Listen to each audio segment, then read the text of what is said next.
free fun for everyone. Sold Leonardo, the katana blade. My God. Attack the evil Inhumanoid, forcing him back into the earth. Hey, the name's Boglins. You sold separately. We battle our He-Man and Skeletor each sold separately. You put them out together. Turn them into the light, and they change into even more powerful. Battle against Lion-O and the new Thundercat ally.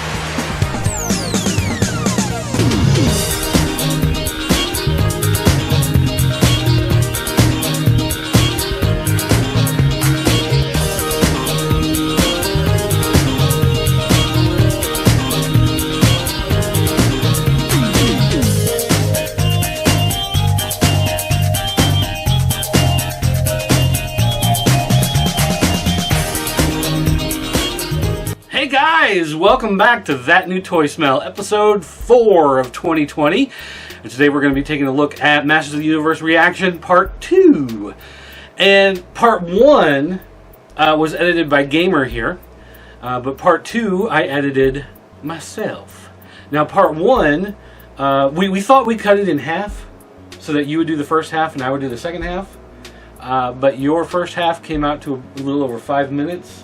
And my second half is about 11 minutes. So, you know, who's willing to do a little more work around here would be this guy. 2 thumbs at this guy. So let's take a look at that video, and then when we come back, we've got some questions and comments about last week's episode, and some questions for Gamer here. Since you're new to the show, there's some things people want to know about you. You're just not going to talk now, are you? You gonna play this game?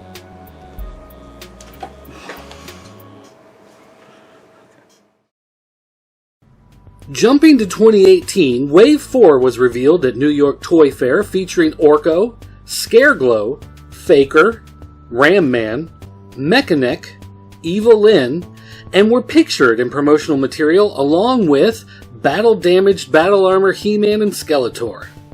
For the first time, action features appeared in the line, with Scareglow getting his glowing ability. I mean, that was easy enough. And Mechanic getting an extendable neck. Ooh. Orko also stands out as they gave him articulated legs even though he's in a robe. Weird. The battle damage figures would get released early at WonderCon, while the rest would wait until summer for a full retail release. Over in Germany, Die Weltdormeister magazine would team up with Space to release this German-exclusive Anti-Eternia He-Man. Now, I love me some redecos, and Anti-Eternia He-Man was the last Classics figure I ever bought, but finding out that this was a German-exclusive really started to sour me on the line. In the early days, scalpers were putting these on eBay for $80. And while the price has now dropped to around $40, $45 for this figure, that's just way too much. I'd like to just buy one, please. Why do we have to jump through all these hoops? Even though it would get a later release, it was still something at the time that really annoyed me. San Diego Comic-Con 2018 got the release of She-Ra and Hordak in the 2-pack. Hordak was rocking his animated series color scheme, while She-Ra... wait, what the... Why is she holding the hand guard on the hilt instead of the handle? Who did... What? Oh my goodness. I can't. Enough. I can't. No. Unboxing Toy Con in Mexico got these exclusive recolored figures. Now, I don't know if they have actual production names, and I don't speak Spanish, so, you know, maybe they're out there. But I like calling these the Starburst variants. Now, this recoloring is fun, and I'd like eventually to get this Sour Apple Skeletor, but I think I can live without Blueberry Merman. PowerCon 2018 got what seems to be the weirdest redeco set. We got Snake Tila, Camo Cobra Khan, Mini Comic Beast Man, the English version of Anti-Eternia He-Man that still sells for $40 in 2020, and Stratos, and Stratos. Why? Well, sometimes Stratos is blue and red, and sometimes he's red and blue, and sometimes, well, He just wants to fly around in his underwear. Is that too much to ask for? 2019 saw Super 7 jump into the blind box chaos with 2 series featuring heroic or evil warriors.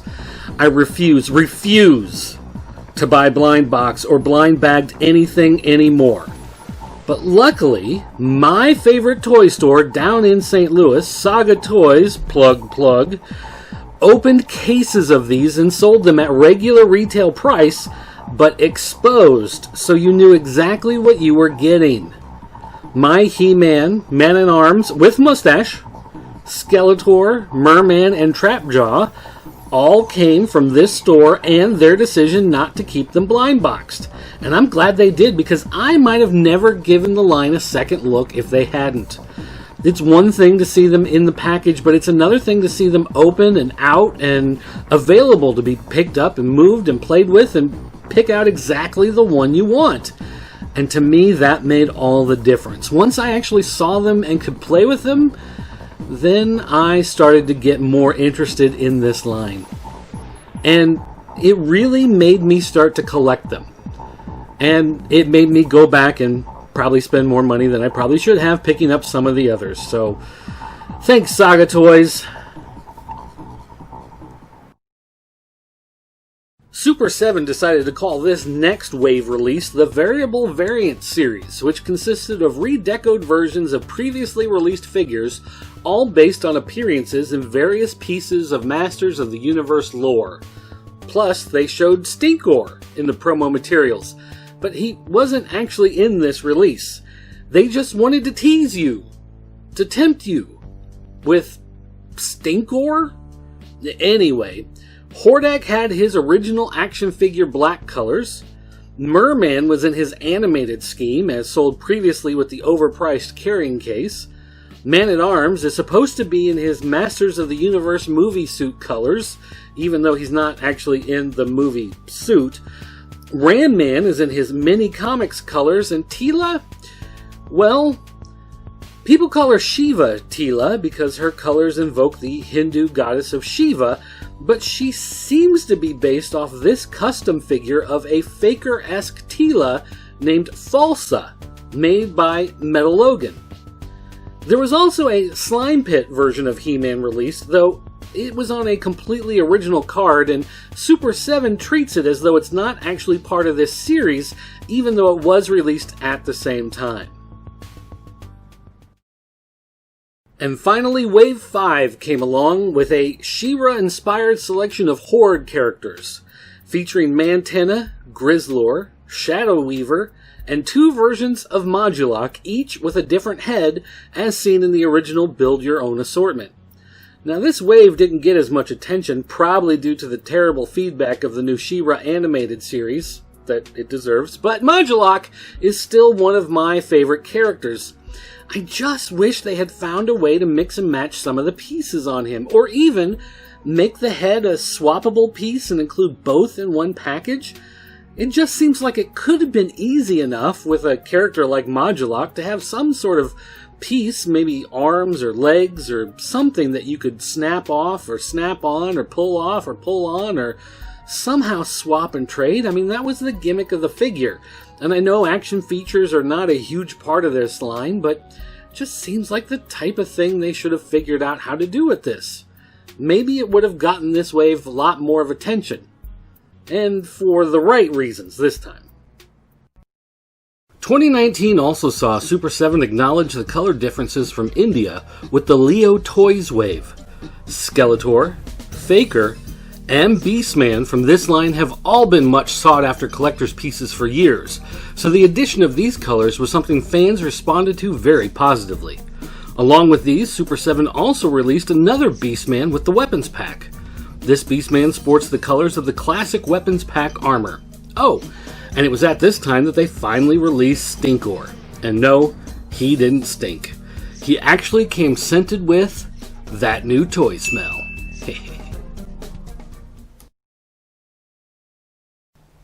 PowerCon 2019 got some new exclusives, including Grizzlor and Mantenna in their toy-accurate colors, and a new version of Modulok with 2 heads and 4 legs, looking more like one of those monstrous creations you would have made with the original toys back in the day.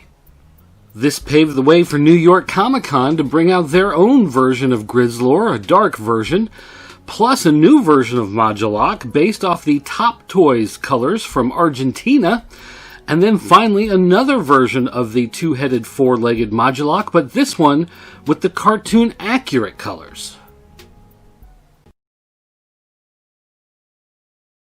Super 7 celebrated the 7 days of Christmas with 5 figures. Wait, the math doesn't work, but trust me, they were celebrating something having to do with Christmas here. They released 5 figures with translucent colors, including Scareglow, Merman, Skeletor, Orko, and Anti-Eternia He-Man. And while these were neat, most people wondered why they were these translucent colors. They looked more like Crystar figures than Masters of the Universe, but, I mean, hey, it's another variant to add to your collection. And just before the doors finally closed on 2019, Super 7 sent out an email saying that their final releases for the ReAction line would also be the final releases for their involvement in the Masters of the Universe line completely.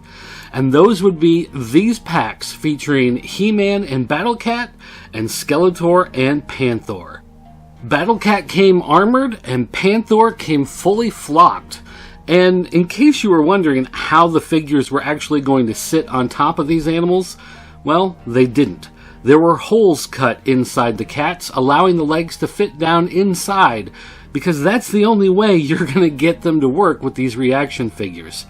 And while it was nice to see these figures, I mean, they did look nice, the flocking was nice, and it was great to finally have Battlecat and Panther, it was still sad to see the ReAction line come to an end, but also Super 7's involvement with the Masters of the Universe line come to an end, as Mattel would take back the license, as they begin to push for a new era in Masters of the Universe toys. Alright, welcome back to the show. I've been joined by Abraham Lincoln now. And, you gonna smile at all this week? Alright then. So, Gamer and I, we hope you enjoyed these videos, this look back. One thing I did want to point out, and some people have wondered, what's a good playset for these ReAction figures? And what I found was actually this guy, which you saw in the video. This is the TimMee Battle Mountain scenery. TimMee is a company that makes a lot of like little army men. So they do army men, I think some dinosaurs and frontiersmen and whatever. But they make those little plastic guys. And so this is actually supposed to be part of that. But I thought this was an excellent, you know, just Masters of the Universe representation. And in fact, if I were to spray paint this green, it would have a nice Castle Grayskull effect. Which, yes, there is one right back there. So to spray paint it green and do some dry brushing with some highlights on there would make it into a nice Castle Grayskull. And in fact, maybe even put a jaw bridge on here and maybe sculpt some eyes, you know, whatever. It might be a pretty easy conversion to make one of these into a little ReAction Castle Grayskull. Question, why is Castle Grayskull not gray? Why is it green? Alright, so moving on. There's just some things you can't answer. Okay, so, oh, and by the way, they're available on Amazon. It's TimMee, T-I-M-M-E-E, all one word, and I'll put a link to it down below in the description. And by the way, when I put a link to Amazon, that's just to help you to find the product. I'm not monetizing that. That's not an affiliate link. I'm not getting a nickel every time you click on it, take a look at it, or anything like that. I'm not monetizing you guys. It's just so you could buy it too. All right, first up, Willis Wheeler says from our last episode, your son did a great job. No, I didn't.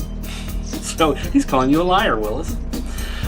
Second, Mr. Brightside I know I was young when I started watching you guys. I'm glad to see you're back to this podcast. I'd love to hear one day what happened to the gang. To make a long story short, Dan and Duvall knew each other for a long time, and when two friends know each other for a long time, they start to fight a lot. That led to a lot of the initial breakup stuff. Dan kind of got burned out by the whole thing, and one day kind of left.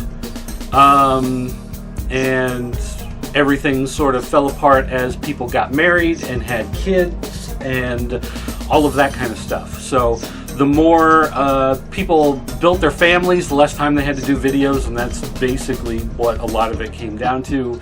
And then, you know, those two just fought a lot until that fell apart. So that's, sorry for ruining this. That's the basic. Oh no, you're fine right now, but just like in a year or so, we won't be friends anymore. All right, cool. I'm just letting you know. Yes, yes. All right. Let's see. My cousin Ted. Let's see. He says, "Great job, 40G. Some of our figures had no articulation and could knock you out if accidentally dropped on your head. Also, sometimes those same figures were found under the Christmas tree in a reused jeans box." That is true. One thing that at Christmas time, we used to go down to Grandma and Grandpa's house. So there'd be our family, and then Ted and Wendy and Uncle Steve and Aunt Sherry, their family would be down there, and then Aunt Jeannie and that Uncle Steve. Who are these people? Yeah, most of them have grown up, moved on, and you haven't met a lot of them. Oh, well, Uncle Steve passed away. But anyway, we would all go down to Grandma and Grandpa Wilson's house, and we would do a big Christmas down there. So there'd be presents for everybody down there. And one thing the adults love to do to the little children is they would keep the boxes when they would go to like Sears and buy clothes. Back in those days, if you bought a pair of jeans, they would put it in a box with some tissue paper and send it home with you instead of just throwing it into a bag, because that's how things were done from the 50s to the 80s. But whatever, anyway, so they would take those clothes boxes and then they would put the toy inside, but then wrap it up, so when you opened it, you thought you were getting jeans, or you thought you were getting a sweater, or you thought you were getting a blanket. Yeah, jeans on a toy.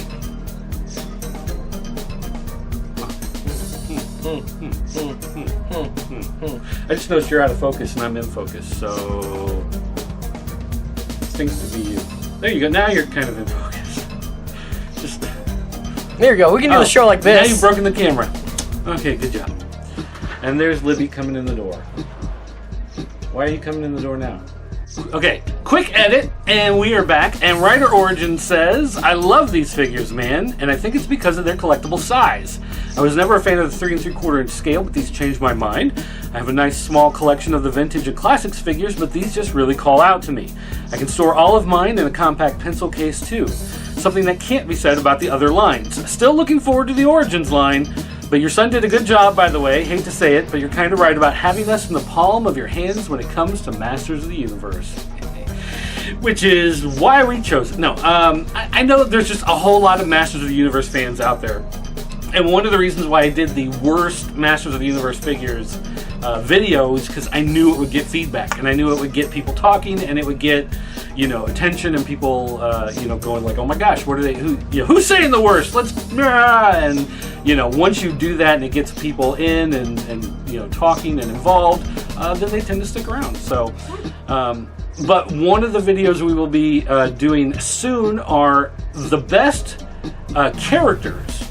So it may be a figure from the classics line, it could be a figure from the vintage line, it could be a figure from, whatever, but we're going to be taking a look at the best across all of them.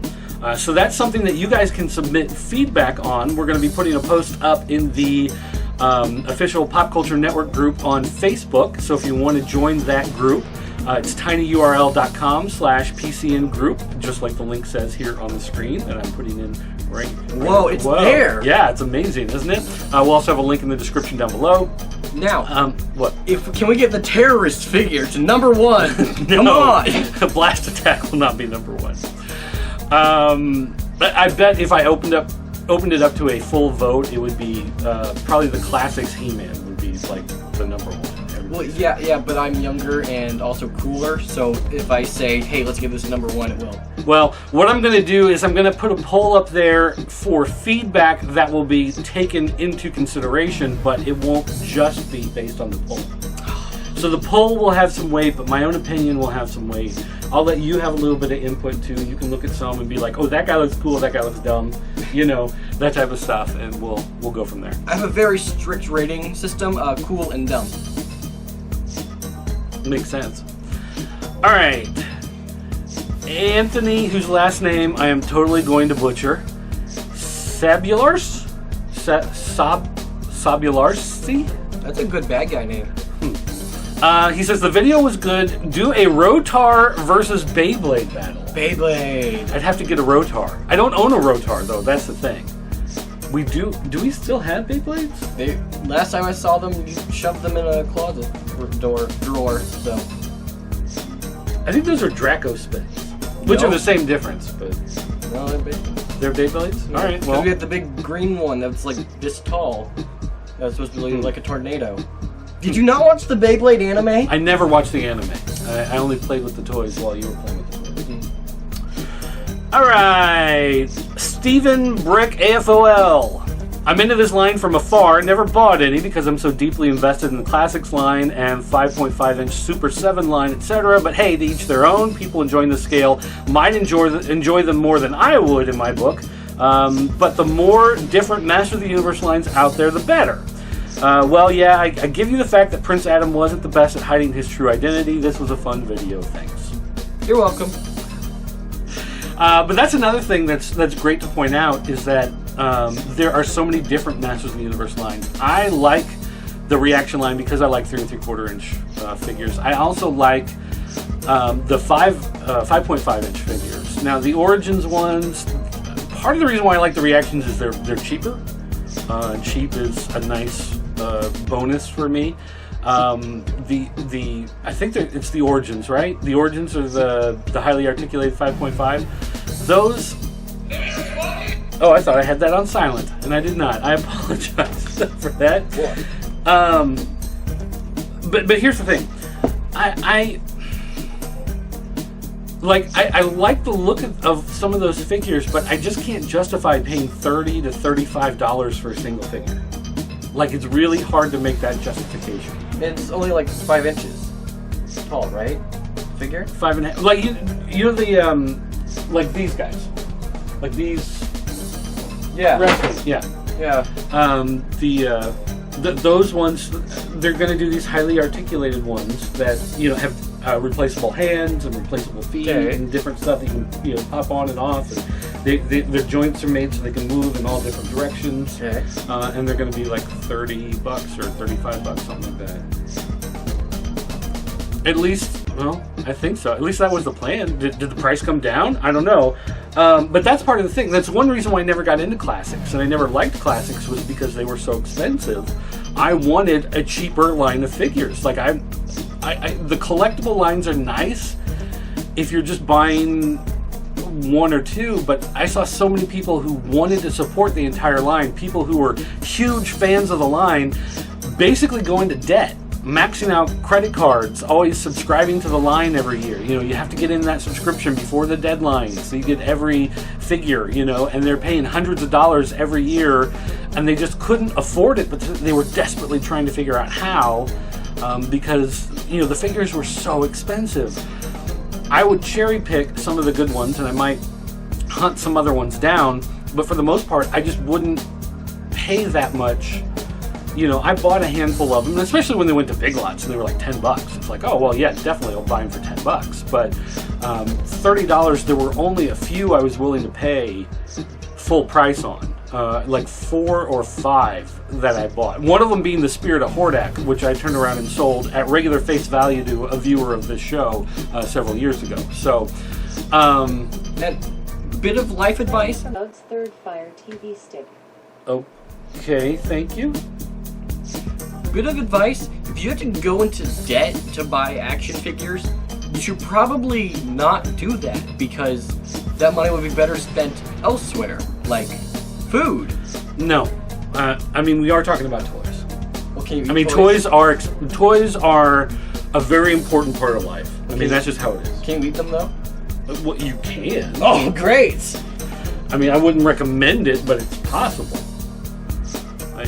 You might not be able to digest them very well.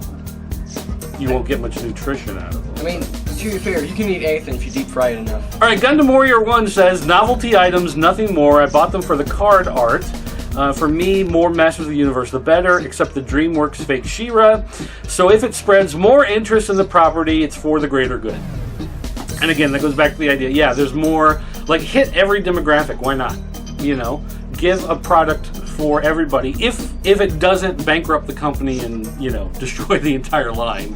But yeah, why not, if you can do it so, you know, like, one of the problems with classics is when it was classics, it was only classics. There was nothing else, right? So you couldn't get anything else. Like, you couldn't get more 5.5 commemorative, you know, figures or anything like that. Those were all gone. You know, that type of stuff was over. Classics was the only line. The only? That's the only type of Masters of the Universe figures that were available for several years. Wow. So, if you can do various kinds, then do various kinds. Sure, yeah. I think that's great. And then Marvel Collector UK says, good video, not a line I collected, ReAction, not Masters of the Universe, but interesting to see how they look in other collectors' hands. And as you can tell in this video, there are so many different ones. They recolored, redecoed time and time again, but again, that puts it in people's hands.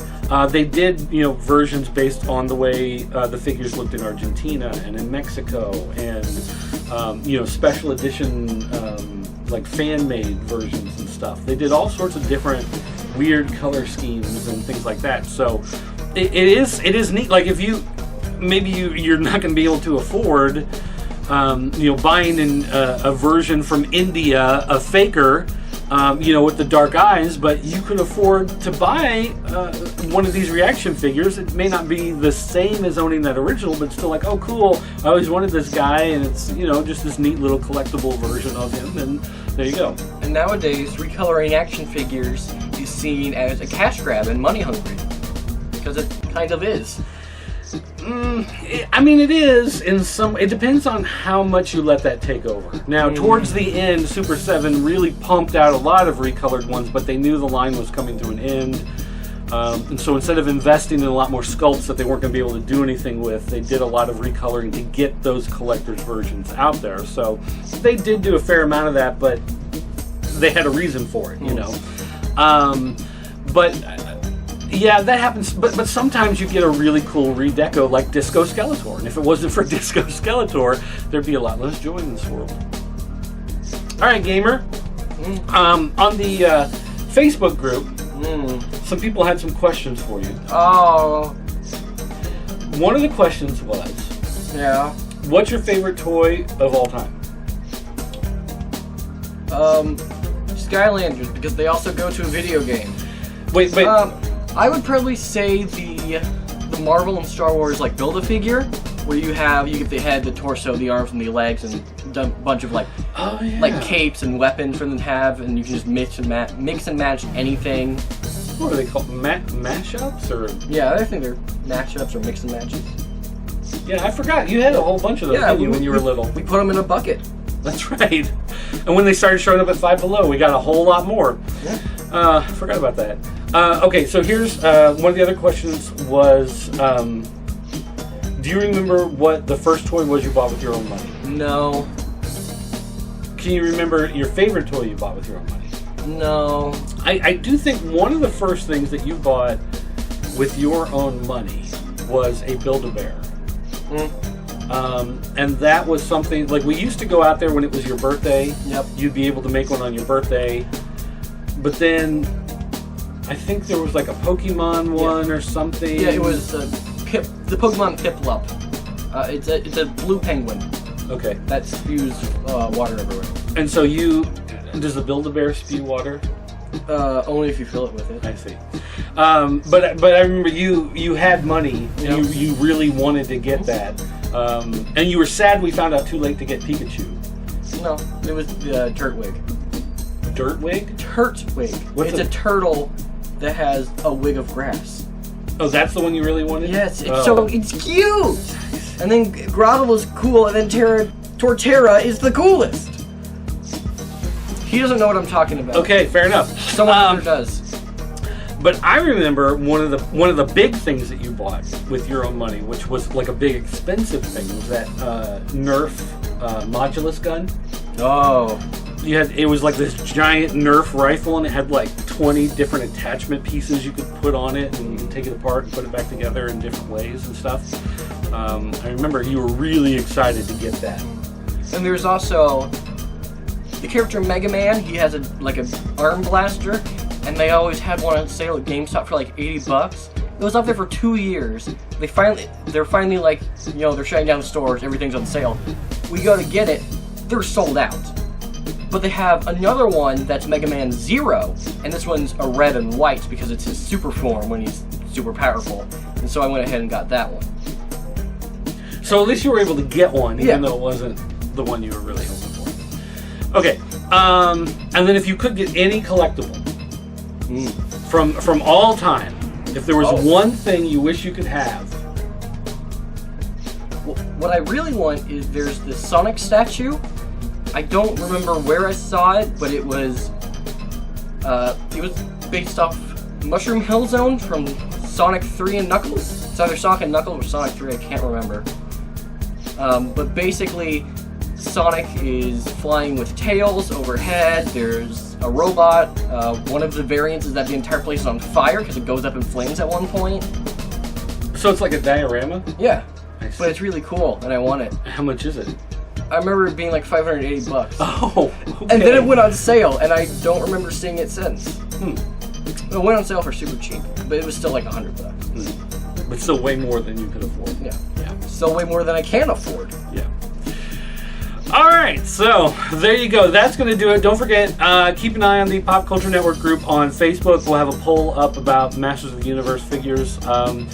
Don't forget, you can also call our 24-hour voicemail line. It's area code 217-953-4025. You can email me, dirt@popculturenetwork.com or dirt@thepopc.net. And you can follow Gamer on Twitter at For the Gamers. With the word for instead of the number because it's already taken. FOUR the Gamers on Twitter. And then also, we'll put a link to your YouTube channel on there. Which, by the way, we're playing the Minecraft Dungeons. I don't see that stream on your YouTube page. Yeah, because it was on Twitch. Oh, you did it on Twitch? Yes. Ah, are you going to download it from Twitch and put it on your YouTube? No. Do you want people to go to your Twitch? Yeah. Well, then why don't you give them your Twitch link? Okay, it's in the description because I don't know it off the top of my head. Okay. I've used Twitch like 4 times, and I'm still figuring how stuff works. Why don't you want to put your Twitch video on YouTube? Because it just clogs the space. It doesn't clog the space. Yeah, it does. No, it doesn't. Yeah, it does. Okay. We have different definitions of clog then. Well, then why don't you edit it down to something that's interesting with like an intro and an outro and stuff like that? I'm already working on another big video. All right, don't forget you can also check out Gamer over on the Video Game Losers show. We do that one every Wednesday. This is That New Toy Smell every Saturday. He's doing some editing. I'm doing some editing. We're throwing out ideas on different stuff that we're doing together. We're working. There's a video that we really want to do coming up at some point in the future about the toys to life that you've probably never heard of. And so you're thinking toys to life. Well, that's Skylanders, that's Disney Infinity, that's Lego Dimensions. But there's another one that 99% of the people out there have never heard of that was really big in our house. Don't say it. Don't say the name. They're going to do a collaboration with DC to put how big it was? Yeah. But it was also from Mattel, the same people who did Masters of the Universe. So there you go. So what we're going to do is it's going to be big, so we're going to split it into 2 parts. One part will be on Video Game Losers talking about the game. Part of it will be on That New Toy Smell talking about the toys because of the toys to life in the game thing. But that probably will be a couple weeks away because there's a whole lot that we have to get together to make that one work. So, and we want to make it as best as we can. Right. So some other things that we're talking about going forward is, again, if you have any ideas about toy lines that everybody seems to have forgotten, that maybe was one of your favorites when you were growing up or something like that, that you'd like to see someone talk about, we can do some research into that, talk about some of that stuff. Like Pixel Pals. They were super big for like 2 weeks and then went away. You talking about the lights? Yeah. Those aren't really toys, though. Those are like They're night lights. They're still toys. You can play with them. I'm thinking of toy lines that, with the fall of Toys R Us, a lot of those small independent toy companies or some of the smaller toy lines have just disappeared. Like Go-Go's Crazy Bones? Go-Go's Crazy Bones. Or the ones that come in toilets and trash cans?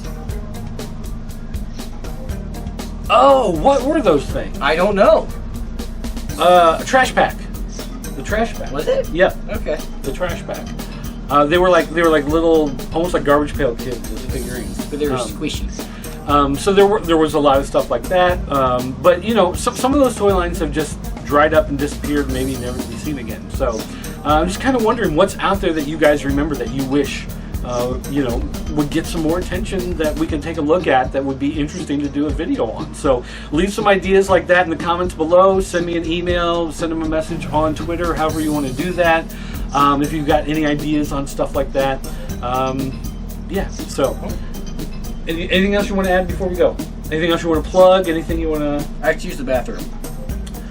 Woo! Okay then, well, we're going to wrap it up. So, thanks for watching, guys, and we'll see you next time.